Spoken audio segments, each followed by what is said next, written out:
Hello વિદ્યાર્થી મિત્રો, હું ચૌહાણ અપેક્ષા આપના જ યુટ્યુબ ચેનલમાં હાર્દિક સ્વાગત કરું છું. તમે ભણી રહ્યા છો diploma electrical 5th semester ECA chapter number 3 ઉર્જા સંચય વિકલ્પોનું ટેકનો ઇકોનોમિક વિશ્લેષણ. બરાબર, એનો પાર્ટ 1 છે.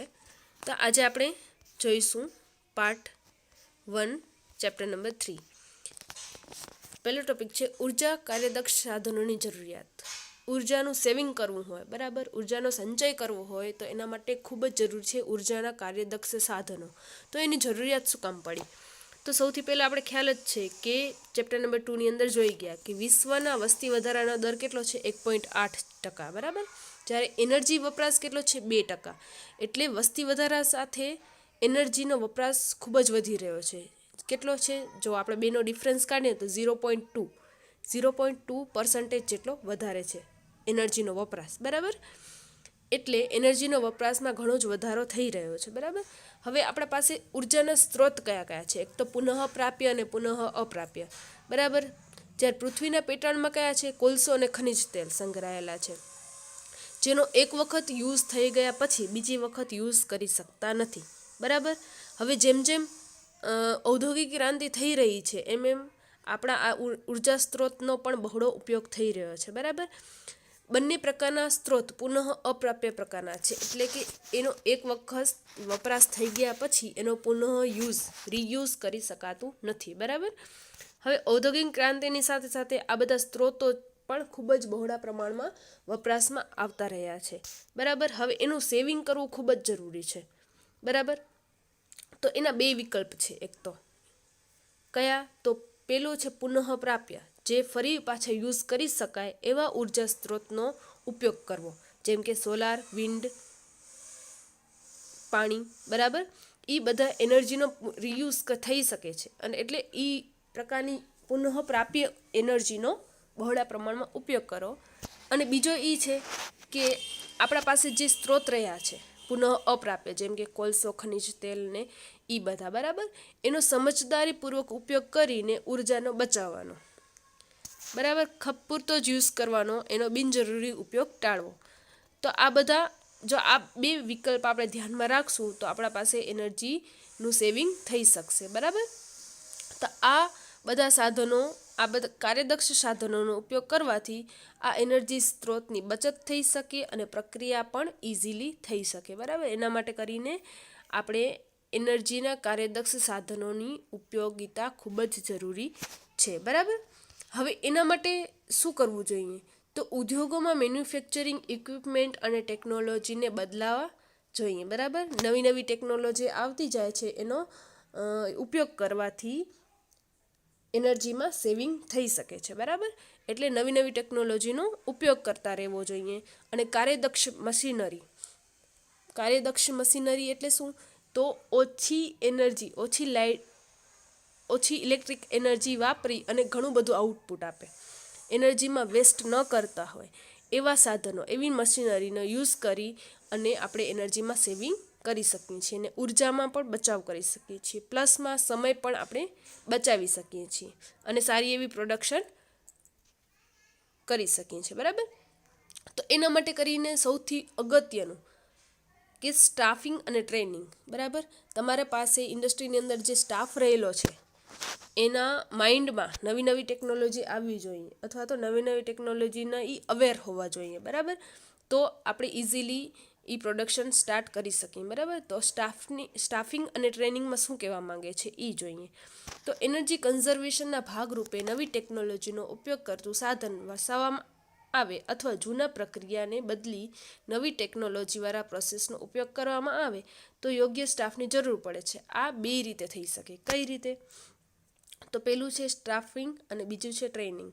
તો ટ્રેનિંગમાં શું કહેવા માંગે છે? તો ટ્રેનિંગ પ્રોગ્રામ યોજીને જૂના સ્ટાફને નવી ટેકનોલોજીવાળા મશીન વિશે અથવા નવી પ્રોસેસ વિશે પૂરતા પ્રમાણમાં જાણકારી આપી શકાય છે, બરાબર.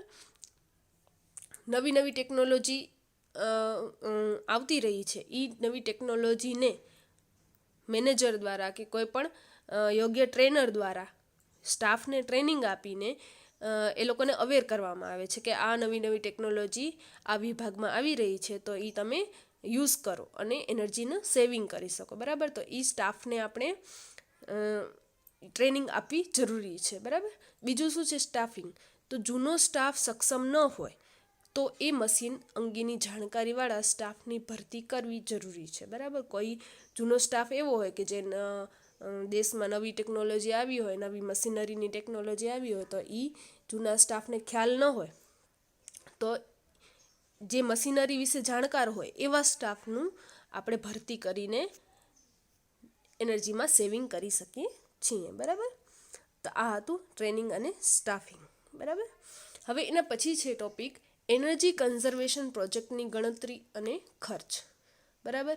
હવે આપણે નવી એનર્જી કન્ઝર્વેશન, એનર્જીમાં બચાવ થઈ શકે એવા પ્રોજેક્ટ હાથમાં લઈએ અને એનર્જીનું સેવિંગ કરીએ, તો એની ગણતરી કઈ રીતે કરશો અને એનો ખર્ચ કઈ રીતે કરશો, તો એના વિશેના 5 પોઈન્ટ છે આ. કે જે તમે એનર્જી સેવિંગનો પ્રોજેક્ટ હાથમાં લીધો છે, એનર્જી બચાવનો પ્રોજેક્ટ હાથમાં લીધો છે, એ સૌથી પહેલાં તો નફાકારક હોવો જોઈએ, બરાબર. એ તમારી પ્રોસેસને નફો કરતો હોવો જોઈએ, નુકસાન કરતું ન હોવું જોઈએ, બરાબર. બીજો શું છે, પ્રોજેક્ટના હેતુ માટેના અન્ય વિકલ્પોની સરખામણીમાં પસંદ કરેલ પ્રોજેક્ટ વધારે નફાકારક હોવો જોઈએ, બરાબર. બીજા પ્રોજેક્ટની સરખામણીમાં આપણો જે પ્રોજેક્ટ હોય એનર્જી સેવિંગનો એ વધુ નફાકારક હોવો જોઈએ, બરાબર. ત્રીજો પોઈન્ટ એ છે કે મહત્તમ આર્થિક પરિણામો મળે તે માટે પ્રોજેક્ટનો સ્કેલ પ્રમાણસર હોવો જોઈએ. આર્થિક પરિણામો મળે એટલે કે આપણી જે મૂડી છે, બરાબર, આર્થિક મૂડી જે છે એ વધારે વેસ્ટ ન જવી જોઈએ. આપણા પાસે જે છે રૂપિયા એનામાં એ પરવડતો હોવો જોઈએ પ્રોજેક્ટ જે છે એ, બરાબર. એ રીતે. હવે ચોથો જે પોઈન્ટ છે પ્રાથમિક મૂડી પ્રાપ્ય હોવી જોઈએ. હવે તમે જે પ્રોજેક્ટ ઇન્સ્ટોલ કરો છો એ પ્રોજેક્ટમાં ઘણા બધા ખર્ચ હોય, પહેલાં ઇન્સ્ટોલેશન ખર્ચ આવે, રનિંગ ખર્ચ આવે, તો એ બધીની મૂડી પ્રાપ્ત હોવી જોઈએ. આપણા પાસે એટલા રૂપિયા હોવા જોઈએ પ્રોજેક્ટ ઇન્સ્ટોલ થઈ શકે એટલા, બરાબર.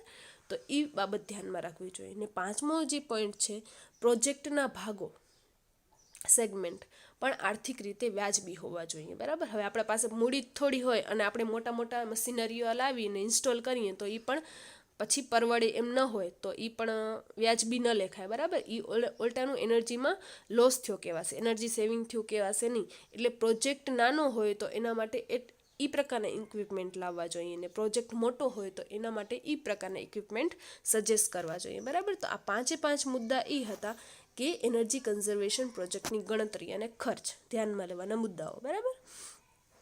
એના પછીનો છે કે પ્રોજેક્ટના વિભિન્ન ખર્ચાઓ. હવે આપણે એનર્જી સેવિંગનો પ્રોજેક્ટ હાથમાં લીધો તો એના માટે કયા ખર્ચાઓ થઈ શકે, બરાબર. એ સાવ ઇઝી છે અને ઘણી જ વખત જીટીયુની એક્ઝામમાં પૂછાયેલા છે, બરાબર. અને ખૂબ જ મોસ્ટ આઈએમપી પ્રોજેક્ટના વિવિધ ખર્ચાઓ, બરાબર. તો તમે ઇઝીલી યાદ રાખી શકો. તો સૌથી પહેલાં આપણે કોઈ પણ પ્રોજેક્ટ વિચારીએ તો એનામાં સૌથી પહેલાં ખર્ચ કયો થશે, પ્રારંભિક ખર્ચ, બરાબર. Initial cost. સૌથી પહેલાં આપણે એનામાં કયા ખર્ચ થશે, તો સૌથી પહેલાં પ્રારંભિક ઇનિશિયલ કોસ્ટ, બરાબર. પછી આપણે એને ઇન્સ્ટોલ કરશું તો સ્થાપના ખર્ચ, બરાબર. પછી એનું વ્યાજ ખર્ચ આવશે તો ઇન્ટરેસ્ટ ખર્ચ, બરાબર. પછી ઘસારા ખર્ચ, રનિંગ ખર્ચ અને જાળવણી ખર્ચ, બરાબર. આને ડિટેલમાં આપણે જોઈએ તો સૌથી પહેલાં છે પ્રારંભિક ખર્ચ, ઇનિશિયલ કોસ્ટ. તો કોઈ પણ આપણે એનર્જી સેવિંગનો પ્રોજેક્ટ, એનર્જી કન્ઝર્વેશન પ્રોજેક્ટ હાથમાં લઈએ છીએ તો આ માટે અમુક સાધનોની ખરીદી કરવી પડે છે, બરાબર.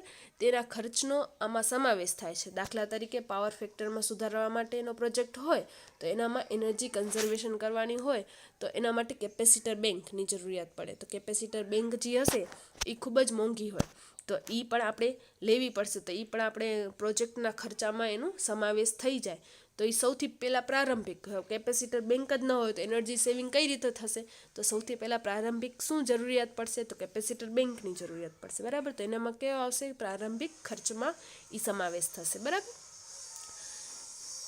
બીજો છે સ્થાપના ખર્ચ. હવે કેપેસિટર બેંક આપણે લઈ લીધી, હવે પણ એને ઇન્સ્ટોલ તો કરવી પડશે, એને એક જગ્યાએ સ્થાપિત તો કરવી પડશે, બરાબર. તો એના માટે પણ ખર્ચ લાગશે, એના માટે પણ રૂપિયાની જરૂરિયાત પડશે.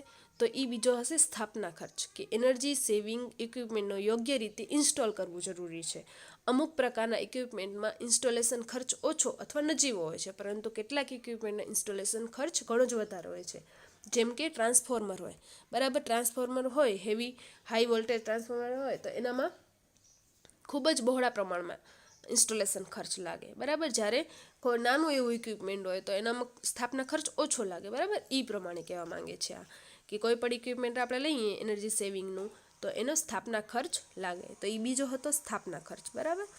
ત્રીજો હશે વ્યાજ ખર્ચ, કે આપણે કોઈ પણ ઇક્વિપમેન્ટ લઈએ તો એના માટે જરૂરી નાણાં હોય, બરાબર, જરૂરી મૂડી રૂપિયા એ આપણે કોઈ પણ બેંક પાસેથી લઈએ તો એનામાં વ્યાજ ખર્ચ, એને વ્યાજ ચડે, બરાબર. તો એનામાં પણ વ્યાજ ખર્ચ લાગશે, બરાબર. તો જરૂરી ઇક્વિપમેન્ટ માટેની ખરીદીના નાણાં કોઈ સંસ્થા કે બેંક પાસેથી ઉધાર લેવામાં આવે છે તો બેંક આ નાણાં પર વાર્ષિક વ્યાજ વસૂલ કરે છે.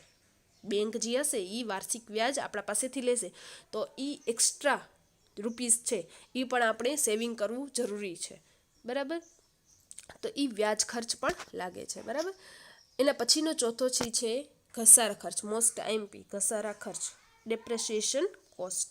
ઘણી વખત જીટીયુની અંદર પૂછાયેલા છે કે ડેપ્રેસિએશન કોસ્ટ જે હે એ એક્સપ્લેન કરો, બરાબર, 2 માર્ક્સની અંદર. તો ઘસારા ખર્ચમાં શું કહેવા માંગે છે, તો દરેક ઇક્વિપમેન્ટનું અમુક ઉપયોગી આયુષ્ય હોય છે તો તે ઇક્વિપમેન્ટ તેના ઉપયોગ પછી નવું વસાવવું પડે છે. તો આ માટે ગણતરી કરી અમુક રકમ દર વર્ષે અલગ જમા કરવામાં આવે છે જેથી મશીનની યુઝફુલ લાઈફ પછી નવા મશીન ઇક્વિપમેન્ટ ખરીદવાની રકમ મળે. આને ઘસારા ખર્ચ કહેવામાં આવે છે. જો કઈ રીતે કહેવા માંગે છે, તો આપણે કોઈ પણ કેપેસિટર બેંક લીધી, કેપેસિટર બેંકની આયુષ્ય જે છે એ 25 યર્સ છે, બરાબર. તો એ 25 યર્સ પછી એ જૂનું થઈ જશે, બરાબર. તો એ જૂનું ઇક્વિપમેન્ટ પછી એનર્જીમાં સેવિંગ નહીં કરે, એ એનર્જી લોસ કરશે, ઘણું બધું ઇલેક્ટ્રિક એનર્જી ખાશે અને આઉટપુટ પણ ઓછું આપશે, બરાબર. તો એ 25 વર્ષ પછી આપણે બદલાવવું પડશે કેપેસિટર બેંક. તો એ કેપેસિટર બેંક બદલાવવાની જે માઇન્ડમાં ગણતરી રાખીએ આપણે 25 વર્ષ પહેલાં, તો હર વર્ષે આપણે અમુક રકમ કેપેસિટર બેંક ખરીદવા માટે અલગથી રાખીએ. જેમ કે પહેલા વર્ષે આપણે 50,000 રાખી, બરાબર, બીજા વર્ષે 50,000 રાખી. તો એવી રીતે આ કેપેસિટર બેંક ખરીદવાની અમુક રકમ જે છે એ અલગ રાખતા આવીએ દર વર્ષે. તો 25 વર્ષ પછી આપણા પાસે એ કેપેસિટર બેંક ખરીદવાની રકમ આપણા પાસે ભેગી થઈ જશે અને પછી આપણે ઇઝીલી એને ખરીદી શકશું. તો આ જે હશે એ ઘસારા ખર્ચ કહેવામાં આવશે, બરાબર. ઘસારા ખર્ચ આને કહેવામાં આવે છે. હજી ડિટેલમાં આપણે પાછળ જોઈશું કે શું કહેવા માંગે છે ઘસારા ખર્ચ, બરાબર. પછી છે રનિંગ ખર્ચ. તો રનિંગ ખર્ચમાં શું આવશે, તો એનર્જી સંચય માટેની ઇક્વિપમેન્ટને ચલાવવા માટે અમુક ખર્ચ થતો હોય છે. હવે ચલાવવા માટે પણ ખર્ચ થતો હોય, કેમ, ઇલેક્ટ્રિસિટીની જરૂરિયાત પડે. હવે ચલાવવા માટે વર્કરની પણ જરૂરિયાત પડે, તો વર્કર આપણે રાખીએ તો એને પગાર પણ દેવો પડે, બરાબર. તો બધા કેનામાં આવશે, રનિંગ ખર્ચની અંદર આવશે કે ઇલેક્ટ્રિસિટીનો ખર્ચ, ઇક્વિપમેન્ટને ચલાવવા માટે ઓપરેટરનો ખર્ચ, એનો પગારનો ખર્ચ, બરાબર. તો આ બધાને શું કહેવામાં આવશે, રનિંગ ખર્ચ કહેવામાં આવશે, બરાબર. એના પછી જાળવણી ખર્ચ, કે એનું સમયાંતરે મેન્ટેનન્સ કરવું જોશે, કે સમયાંતરે એની સાફ સફાઈ કરવી જોઈશે, ઓઇલિંગ કરવું પડશે, તો એને જાળવણી ખર્ચ પણ જોશે. તો એના માટે આ બધા માટે આપણે રૂપીસ ખૂબ જ જરૂરી છે અને આ બધા ખર્ચાઓ થશે જો આપણે એનર્જી કન્ઝર્વેશન પ્રોજેક્ટ કોઈ પણ પ્રોજેક્ટ હાથમાં લઈએ. તો એના માટેના બધા ખર્ચા જે 6 ટાઈપના ખર્ચા છે એ મોસ્ટ આઈએમપી છે અને હર વખતે પૂછાય પણ છે, બરાબર. તો એ ધ્યાનમાં રાખવાના ખર્ચાઓ છે, બરાબર. તો આ પહેલો પાર્ટ આપણે અત્યાર સુધી રાખીએ છીએ. ધન્યવાદ.